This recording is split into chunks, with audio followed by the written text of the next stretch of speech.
বলছেন, আসসালামু আলাইকুম শেখ। ওয়ালাইকুম সালামতুল্লাহ। আমার বয়স 25 বছর, আমার বিয়ে হয়নি, জানি না ছেলে না মেয়ে, জিজ্ঞেস করছে। আল্লাহ সহজ করুন। আমার কি গুনাহের কারণে এই রিজিক বিয়ে থেকে বঞ্চিত হয়ে গেছি? হতেও পারে। আল্লাহ কোরআনে কারীমে বিভিন্ন আয়াতে বলছেন, ওমা আসাবাকুম মুসিবাতিন ফাবিমা কাসাবাত আইদিকুম, তোমাদের ওপর কোনো বিপদ আপদ যদি আসে তা তোমাদের কর্মের কুকর্মের ফল, পাপের ফসল। জি, ফাবিমা কাসাবাত আইদিকুম ওয়া ইয়াফু আন কাসীর, অনেক আল্লাহ মাফ করেন। এটাও আল্লাহ মাফ করতে পারেন যদি তাই হয় যে আপনার জীবনে গুনাহ হয়েছে, বুঝতে পারছেন আমার গুনাহ আছে, আর বিভিন্ন ক্ষেত্রে বাধাগ্রস্ত হচ্ছে, তার মধ্যে বিয়ে হচ্ছে না, বা ভালো পাচ্ছেন না, মনের মতো পাচ্ছেন না, বিভিন্ন অশান্তি আছে, আর্থিক সংকট আছে, রিজিকে বরকত নেই, অসুস্থ হচ্ছেন বেশি, তার মানে আত্মপর্যালোচনা করতে হবে, নিজের হিসাব করতে হবে যে আমার পাপ আছে, এই পাপের হয়তো এটা হচ্ছে কর্মফল, শাস্তি, আযাব, পার্থিব আযাব। ওয়ালানুযীকান্নাহুম মিনাল আযাবিল আদনা দুনাল আযাবিল আকবার লাআল্লাহুম ইয়ারজিউন। আল্লাহ বলছেন যে ছোট ছোট আযাব, দুনিয়ার নিকটতম আযাব আমি দিয়ে থাকি মহাশাস্তি বড় আযাবের আগে, মানে মরার পরে যে কবরের শাস্তি, কবরের আযাব, জাহান্নামের আযাবের আগে দুনিয়াতে কিছু আযাব শাস্তি দিয়ে থাকি। কিসের জন্য? লাআল্লাহুম ইয়ারজিউন, যাতে করে সংশোধন করে ফিরে আসে। কারণ দুনিয়া যতদিন আছেন ততদিন ভালো মানুষ হওয়ার সুযোগ আছে, সংশোধন করার সুযোগ আছে, কিন্তু মরে গেলে কলমা পড়ার সুযোগ নেই, আল্লাহ বলারও সুযোগ নেই, কোনো একটা নেকি করার কোনো সুযোগ নেই। এন কাতা আনো আমালো, আমল বন্ধ হয়ে যাবে। সুতরাং তওবা ইস্তেগফার করুন, আল্লাহর কাছে ক্ষমা চান। তওবা ইস্তেগফার করলে রিজিকে বরকত হয়, মনের আশা পূরণ হয়, এবং আল্লাহর কাছে তওবা করার সাথে সাথে দোয়া করুন। যদি বিষয়টি এমন হয় তাহলে আমার করণীয় কি? যেমনটা বললাম, তওবা করেন, গুনাহ হয়েছে তো, আর গুনাহ প্রত্যেকের আছে, কারো কম কারো বেশি, বিশেষ করে কাবিরা গুনাহ জানা আছে, অবশ্যই তওবা করা ফরজ, দ্রুত তওবা করা ফরজ, বিনা বিলম্বে। এবং তওবা না করলে আল্লাহ মাফ করবেন না, কাবিরা গুনাহ বিনা তওবাতে আল্লাহ মাফ করবেন না। খালেস অন্তরে তওবা করলে ভালো মানুষ হয়ে যাবেন, খারাপ ছিলেন ভালো হয়ে যাবেন, এবং ভালোদের সাথে উঠা বসা করবেন, ভালোদের সাথে আত্মীয়তা করবেন, বেশি ইলম শেখার চেষ্টা করবেন, বেশি আমল, সুন্দর আমল করার চেষ্টা করবেন, এইভাবে জিকির আজকার করবেন, আল্লাহর কাছে দোয়া করবেন। আল্লাহ গফুরুর রহিম, আল্লাহ মাফ করবেন। আসসালামু আলাইকুম শেখ। আমি সাবির হোসেন জলপাইগুড়ি থেকে বলছি। জুমার নামাজ ছিল, সেদিন আমি যখন পৌঁছাই তখন ইমাম রুকু অবস্থায় ছিল। যখন আমি রুকুতে লাগবো তখন সামি আল্লাহ বলেছে, আমি সামি আল্লাহ শুনেছি, তারপর রুকুতে গিয়েছি। না, আপনার রুকু হয়নি। সামি আল্লাহ শোনার পরে রুকুতে গেছেন, আপনার রুকু হয়নি। ইমাম তখনও পুরোপুরি রুকু থেকে উঠেনি, যখন শুনে নিয়েছেন শেষ, রুকু শেষ, ওঠা শেষ করে পিঠ ঝুঁকেই ছিল, এই অবস্থায় আমি রুকু করেছি। পরে বুঝলাম ওটা শেষ রাকাত ছিল। আমার কি জুমা কবুল হবে? না, জুমা কবুল হবে না, জোর পড়তে হবে। কমপক্ষে জুমার ক্ষেত্রে মাসলা, কমপক্ষে এক রাকাত যদি না পান তাহলে জুমা হবে না, জোহর পড়তে হবে। স্পষ্ট হাদিস হয়েছে এই ক্ষেত্রে। অন্য সালাতের ক্ষেত্রে অসুবিধা নেই, জোহরে গেছেন, আসরে গেছেন, আর শেষ রাকাতে যা পৌঁছলেন, রুকু হয়ে গেছে, এক শ্রেণীর লোকরাকে দেখা যায় যে তারপর দাঁড়িয়ে থাকে না, দাঁড়িয়ে থাকবেন না। ওয়ালিয়াসনা কামা ইয়াসনাউল ইমাম, ইমাম যেমন করেছে তেমনই করেন আপনি। তবে জামাতের ফজিলতের জন্য অনেক ওলামারা বলেছেন যে এক রাকাত পেতে হবে, কারণ অন্য হাদিসও রয়েছে, মান আদরাকা রাকাতাম মিনাস সালাতে ফাকাদ আদরাকাহা। যে ব্যক্তি এক রাকাত কমপক্ষে পাবে সেই ব্যক্তি সেই জামাত পেল বা রাকাত পেল। আসলে এই জামাতের ফজিলত পাওয়া যাবে না যদি এক রাকাতও না পান, কিন্তু তারপর জামাতে লেগে যেতে হবে। জুমাতেও আপনি লেগে যাবেন, কিন্তু যখন ইমাম সালাম ফিরবে তখন আপনি জোহর করবেন, জোহরের নিয়ত লাগবেন। আপনার জুম্মা হবে না। কমপক্ষে জুমার ক্ষেত্রে স্পষ্ট হাদিস রয়েছে, জুমার দিন কেউ যদি রুকু পায়, এক রাকাত পায়, তাহলে তার জুমা হলো, আর না হলে জুমা হলো না। জি, সে জোহর করবে। যদি আমি পরবর্তীতে জোহর পড়ে নিয়েছি, ভালো কাজ করেছেন, জোহর পড়তেই হবে। বিষয়টা নিয়ে খুব চিন্তায় আছি, আগে জুমা হয়নি। মোট কথা, বিনা কারণে যদি করে থাকেন এরকম কাজ, ঘুমিয়েছিলেন আপনি, আর তারপরে অলসতায় যাবো যাচ্ছি, সংসারের কাজ করছিলেন, অফিসের কাজ করছিলেন, এইভাবে জুমা ছুটেছে, তাহলে গুনাহগার, কাবিরা গুনাহ করেছেন। আর যদি কোথাও থেকে সফর করে আসছিলেন, আর তারপরে বাস ট্রেন থেকে নেমেছেন, গেলেন মসজিদে, দেখলেন যে জুমা হয়ে গেল, তাহলে কোনো গুনাহ হবে না, কারণ তখন আপনি সফরে ছিলেন। আসসালামু আলাইকুম শেখ। ওয়ালাইকুম আসসালাম রহমতুল্লাহ। বলছেন, যারা টিউশনি করায় তারা ছাত্র ছাত্রীদের মারলে গুনাহ হবে কি যদি তারা পড়া না করে বা দুষ্টামি করে? যদি অতিরিক্ত মার নয়, যাদেরকে টিউশন পড়াচ্ছেন তারা আপনাকে পয়সা দিচ্ছে, পয়সা পড়াচ্ছেন, তাহলে তাদের অভিভাবক যদি পারমিশন দেয় যে আমার ছেলে মেয়ে যদি না পড়ে দুষ্টুমি করে তো মারতে পারে, তাহলে মারতে পারে। কারণ তাদের পয়সা দিচ্ছে তাদের গার্জেন অভিভাবকরা, সুতরাং তাদের অনুমতিক্রমে মারতে হবে। আর হালকা মারতে হবে আদব দেওয়ার জন্য, শাস্তি দেওয়ার জন্য, তাদিবের জন্য, তাজিবের জন্য নয়। আদব দেওয়ার জন্য, আজাব দেওয়ার জন্য নয়। কথা বোঝা গেছে? যেমন ছেলে মেয়েদেরকে মায়া আছে, ভালোবাসা আছে, কিন্তু আদব কায়দা শিক্ষা দেওয়ার জন্য কিছু হয়তো কোনো সোমবার দেন, কিন্তু যদি শাস্তি দেওয়ার জন্য ভালো করে শাস্তি দেবো ছেলেকে মেয়েকে, তাহলে আপনি জালেম বাবা, জালেম মা, জায়েজ না। সরকারি যদি স্কুল হয় বা বেসরকারি স্কুলে আপনি শিক্ষক, তো সেখানে কর্তৃপক্ষের যদি অনুমতি না থাকে, আর কর্তৃপক্ষ তখনই অনুমতি দিতে পারবে যখন গার্জেন বা সেখানকার আইন কি বলছে, মারের কোনো যদি বৈধতা না থাকে, তাহলে অপরের ছেলেকে এভাবে মেরে শিক্ষা দেওয়া যায় না।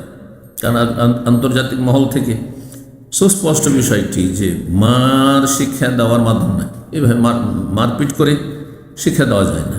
এর নেগেটিভ দিক রয়েছে, এর ক্ষতির দিক রয়েছে। আমাকে হাই প্রেশার ও হরমোনের কারণে ডাক্তার যে ওষুধ দিয়েছে তাতে ঘুম হয় ও খাবারের রুচি হয়, এতে কি বিজাতের অনুকরণ হচ্ছে?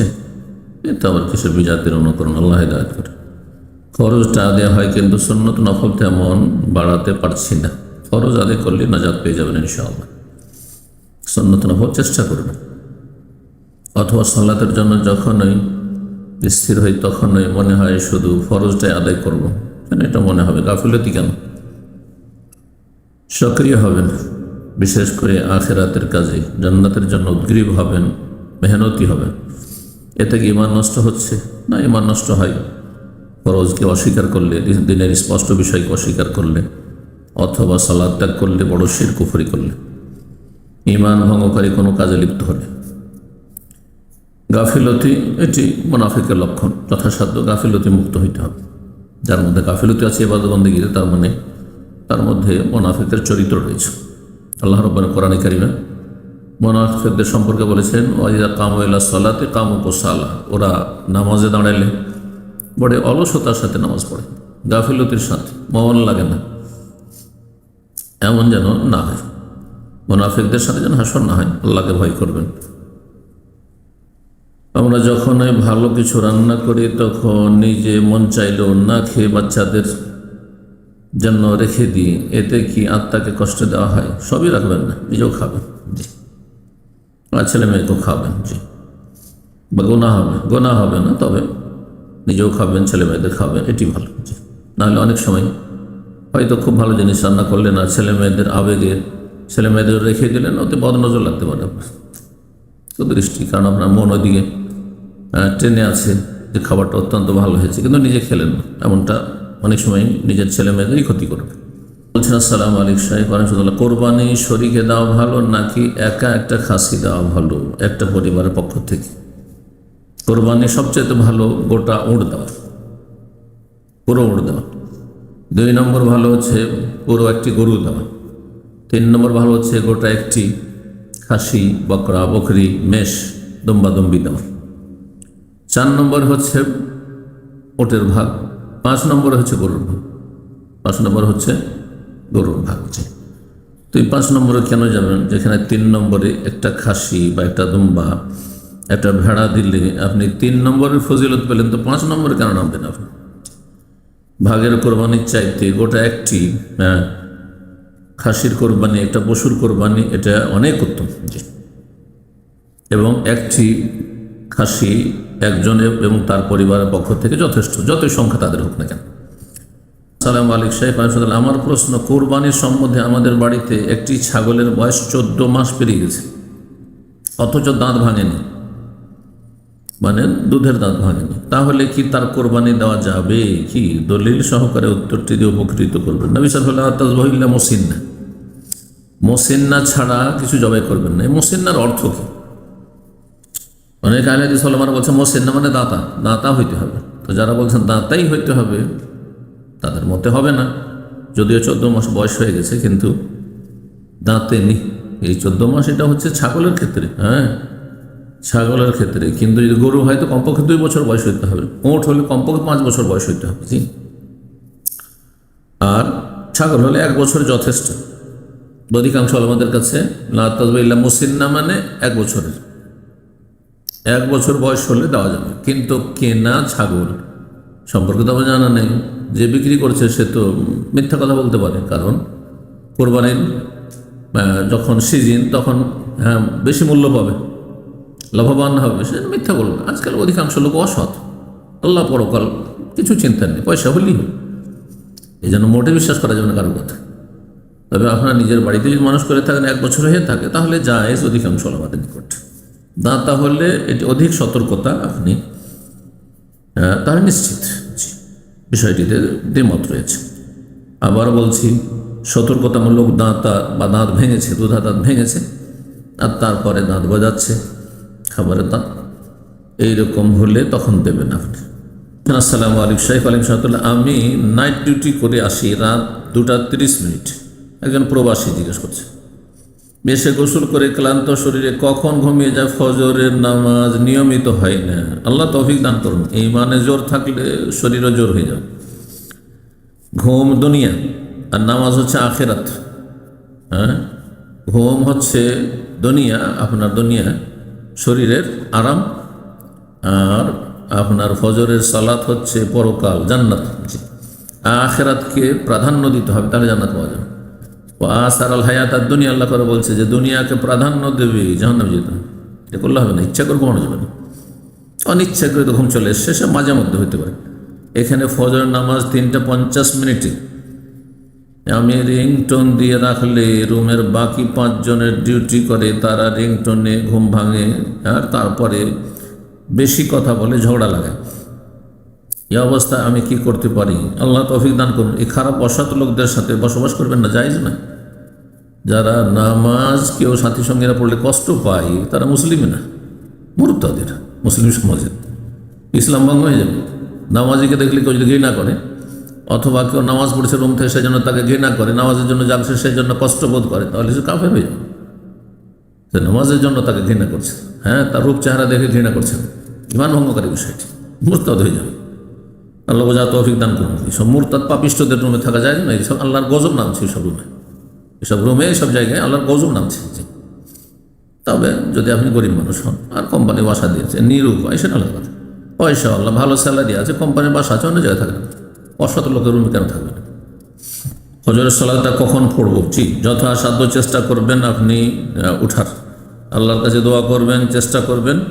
দোয়া যদি করে, দোয়ার চেষ্টা আর আপনার মন মানসিকতার চেষ্টা, তাহলে আল্লাহ তৌফিক দেবেন ইনশাআল্লাহ। লাইসা লিল ইনসানি ইল্লা মা সা, আল্লাহ বলছেন মানুষ সেটাই পায়, সেটার জন্য চেষ্টা করে। আমাদের রাত্রে 2-3 যদি ফ্লাইট থাকে, সারা রাত জেগে বসে আছে, ঘুমাচ্ছেন, ধান্দা লেগে আছে, কখন উঠতে হবে, কখন উঠতে হবে, বারবার ঘড়ি দেখছেন, ঘুমিয়ে আসেন। আপনার এই ফ্লাইট ধরে দেশে যাওয়া বা বিদেশে যাওয়া, কোনো জায়গায় যাওয়ার চাইতে জান্নাতে যাওয়া অনেক বেশি গুরুত্ব রাখে। জান্নাতে যাওয়া অনেক অনেক, কোনো গুণ, এত গুণ এটা বলাই যাবে না। জান্নাত যেতে হবে, এটা হচ্ছে একজন মানব জীবনের মুখ্য উদ্দেশ্য। যার এই উদ্দেশ্য নেই সে আর সে হচ্ছে ব্যর্থ, সে মানুষরূপী অমানুষ। আল্লাহ বোঝার তৌফিক দান করুন। সে তাকে আল্লাহ মানুষ করে কেন সৃষ্টি করেছে, আমা খালাকুল জিন্না ওয়াল ইনসা ইল্লা ওদের সৃষ্টির রহস্য বুঝেন। আমাকে কেন আল্লাহ সৃষ্টি করলেন, কেন দুনিয়াতে পাঠালেন, কিছুই বুঝেনি। আল্লাহ বোঝার তৌফিক দান করুন। আকীদার বিষয়টি কিন্তু আপনার বিশ্বাস, আকীদা যত শক্তিশালী হবে, আমল তত সুন্দর হবে। আমার আকীদা যে আমি চাকরি না করলে, ডিউটি না করলে বেতন পাবো না, জাগা বেতন, এতে কি হয়, এটা পয়সা কম হবে। কিন্তু আমার বিশ্বাস যে আমি যদি নামাজ না পড়ি ফলে তো জান্নাত পাবো না, এটাকে বিশ্বাস। হাসর মাঠে যাব, আগে আমাকে নামাজের কথা আল্লাহ জিজ্ঞাসা করবেন, আমার এই আকীদা, এটা বিশ্বাস। আর এই শক্ত আকীদার ভিত্তিতে আমার ফজর নামাজ, আমার 5 ওয়াক্ত সালাত। এই জন্য এখানে আকীদা কাজ করছে। যার আকীদা, যার বিশ্বাস যত মজবুত, তার আমলের কোয়ালিটি তত সুন্দর। কাউকে বলতে হবে না, আমি আপনাদের বলবো, আমাকে কেন বলবেন? আল্লাহ বোঝার তৌফিক দান করেন। প্রশ্ন করছেন, আসসালামু আলাইকুম শাইখ রহমতুল্লাহ, আমি আমার বেতনের একটা অংশ থেকে ফেসবুকে একটা পোস্ট দেখে ইয়াতিম ছেলের খরচ চালাইতেছি। আজকে 1.5 বছর। আমার এখন একটু অর্থের সমস্যা চলতেছে। দেশে ঋণ দাতা পিতামাতার খরচ দিয়ে ঋণ দেওয়া আর তারপরে বা ঋণ পরিশোধ করা বলছেন, পিতামাতার খরচ দিয়ে আমি ওই নিয়মিত দানটা এখন করলে আমার স্ত্রী তেমন কোনো হাত খরচও দিতে পারে না। আপনার স্ত্রীর খরচ দেওয়া বেশি জরুরি। আপনার স্ত্রীর খরচ দেওয়া, সর্বনিম্ন খরচ দেওয়া, এটা ইয়াতিম প্রতিপালনের চাইতে বেশি জরুরি। জি, কারণ ইয়াতিম প্রতিপালনের জন্য মেলা লোক আছে, ফারজে কিফায়া। কিন্তু আপনার স্ত্রীর ভরণ পোষণের দায়িত্ব আপনার ফারজে আইন, আপনাকে দিতেই হবে।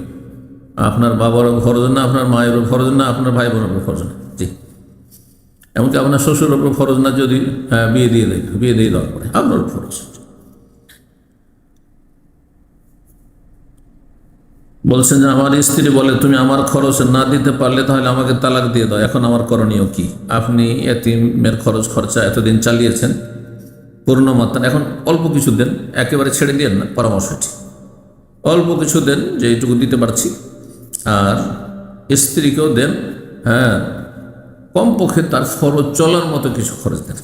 আর হাত খরচ মানে একবারে দিতেই হবে, বেশি বেশি করে দিতে হবে, এটা কোনো জরুরি না। 3 বার খাওয়া দাওয়া দিচ্ছেন, কাপড় দিচ্ছেন, বস্ত্র দিচ্ছেন, থাকার জায়গা দিচ্ছেন, আর তার সাথে টুকিটাকি যদি কোনো খরচ থাকে। আর প্রতি মাসে হাত খরচ এত টাকা করে দিতে হবে, এটা কোনো শরীয়ত না। হ্যাঁ, আপনাদের মা বাবার যুগে এটা ছিল না। আপনি বলছে পকেট খরচ দিতে হচ্ছে, হাত খরচ স্ত্রীকে দিতে হচ্ছে, এটা আপনার বাবারা মায়েরা করতো না, কেউ করতো না। খেতে দিত, বাসা দিত, বাস, জি, বস্ত্র দিত। 8 নম্বর প্রশ্ন বলছেন, মানহাজ স্পষ্ট না করা আলেম ও মিশ্র মানহাজের হালাকায় আকীদার দার্স দেওয়া সম্পর্ক অবস্থান কি? না, আকীদার দার্স দেওয়া মানে দার্স নেবেন না আপনি। আকীদার দার্স দিচ্ছেন বেদাতীদেরকে, এটা ঠিক আছে, কারণ ওদেরকে তো হেদায়েত করতে হবে। এখানে আপনি কথা লিখেছেন অস্পষ্ট। মিশ্র মানহাজের হালাকায় আকীদার দার্স দেওয়া সম্পর্ক অবস্থান কি? আকীদার দার্স যদি আমি দিই আর এমন লোকদের সামনে দিচ্ছি যাদের মানহাজ স্পষ্ট না বা মিশ্র মানহাজ, তাহলে তো প্রয়োজন আছে। ওরা তো রোগী, ওদের তো আরও বেশি সহি দাস দেওয়ার, বিশুদ্ধ আকীদার শিক্ষা দেওয়ার প্রয়োজন রয়েছে। কিন্তু তাদের কাছ থেকে শিক্ষা নেওয়া যাবে না। মানহাজ যারা স্পষ্ট করে না তাদের থেকে শিক্ষা নেওয়া যাবে না। আর যদি বেদাতীদের অনুষ্ঠান হয় তো সেই স্টেজে আমাদের যাওয়া যাবে না, এতে মানুষ বিভ্রান্ত হবে, এটা একটা বিষম রাখে। প্রকাশ্য বিভ্রান্তিতে প্রকাশ্য সতর্কীকরণ কি সালাফি মানহাজের অংশ? হ্যাঁ, অবশ্যই। যখন বিভ্রান্তি প্রকাশ পেয়েছে তখন সতর্কীকরণ বা সাবধান করা মানুষকে, এটা প্রকাশ্য হতে হবে। এটা বললে হবে না যে ওনার ভুলগুলি আপনার পার্সোনাল কেন বললেন না, উনি কেন পার্সোনাল রাখেন না, ওনারটা সোশ্যাল মিডিয়াতে ছড়িয়ে পড়েছে, ওনার ভুল ভ্রান্তি আর গোমরাহি, আর আমারটাকে লুকিয়ে লুকিয়ে বলতে হবে না, এটা জাহেলদের কথা। এই ধরনের হালকা অংশ নেওয়া কি বৈধ? না, বেদাতি বক্তার, বেদাতি আলেমের মানহাজ যার স্পষ্ট নয়, কোরআন সুন্নাহর মানহাজ নয়, সালাফিদের মানহাজ নয়, তার দার্শে অংশ নেওয়া হচ্ছে বিভ্রান্তির কারণ, গুমরাহির কারণ, যাবেন না। আসসালামু আলাইকুম শেখ, আমি কোনো কিছু নিয়ে চিন্তা করি না, ভবিষ্যৎ নিয়ে ভাবি না, এজন্য আমার স্বামী সেটা ভালোভাবে নেই না। ভবিষ্যৎ ভাবে কি করবেন? আপনার হাতে না আমার হাতে? ভবিষ্যৎ যতই ভাবেন না কেন, সব আল্লাহর হাতে। আমি ভবিষ্যৎ ভাবছি আমি সুস্থ থাকবো, আমার ক্ষমতা আছে, আমি বেঁচে থাকবো, আমার ক্ষমতা আছে, সব তো আল্লাহর হাতে। ভবিষ্যৎ নিয়ে যারা বলছে ভাবি, ও চাহে বুঝেন আসলে কী ভাববেন, আপনি কিচ্ছু করার নেই। আপনি যে বর্তমান সময়টা পাচ্ছেন, কাজ করে যান, বলে ভালো আমল করো, দিন দুনিয়ার ভালো আমল করো। বলছেন যে এখানে স্কটল্যান্ডের স্কুলে বাচ্চাদের শিরক করা, নওয়াজুবিল্লাহ, ব্যভিচার করা কীভাবে হওয়া যায় সেটা শিখায়, নওয়াজুবিল্লাহ, নাসাল্লাহ সালামাতুল্লাহ আফিয়া, ছেলে মেয়ে একসাথে বসে ইত্যাদি ইত্যাদি। আমি যদি ছেলেদের বলি স্কুলের প্রতি ঘৃণা থাকতে হবে, তাহলে ভীষণ রেগে যায়। স্কুলের প্রতি ঘৃণা কথাটি একটু ভুল। স্কুলে যে নোংরামি শিখাচ্ছে, অশ্লীলতা শিখাচ্ছে, তার উপর ঘৃণা থাকতে হবে। আমি কি ভুল করছি? না, ভুল না, তবে নরম ভাষায়, স্বামী স্ত্রী নরম ভাষায় কথা বলবেন। আল্লাহ রাব্বুল আলামিন যেন ছেলে মেয়েদের ইমানি তরবিয়ত করার তৌফিক দান করেন। প্রতিকূল অবস্থায় আল্লাহ রাব্বুল আলামিন যেন সমস্ত ফিতনা ফাসাদ থেকে, অশান্তি থেকে আর পাপ থেকে বেঁচে থাকার আমাদের সকলকে, ছেলে মেয়েদেরকে পাপ থেকে বাঁচানোর তৌফিক দান করেন।